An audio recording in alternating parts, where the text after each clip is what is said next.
i-on yan. Tapos tignan mo, 92%. Pwede siyang ilipat. Ayan. 20, 40, 60. Ang lakas na po. 80 and 100. Sobrang lakas po. Para siyang ano na.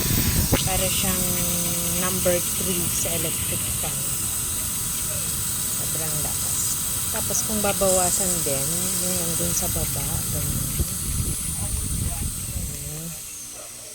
Sa akin, okay na tong 20. Yan. Tapos matagal siyang malowbat. Okay, kuchuto. Ito rin siya.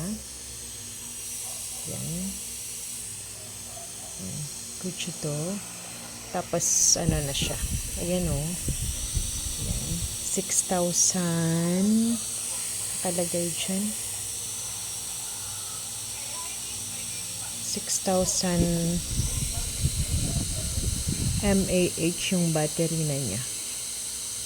Yan, matagal malubat. Kahit maghapon, di pa siya nalulubat. And, good to. Ang ganda. Bili na po kayo.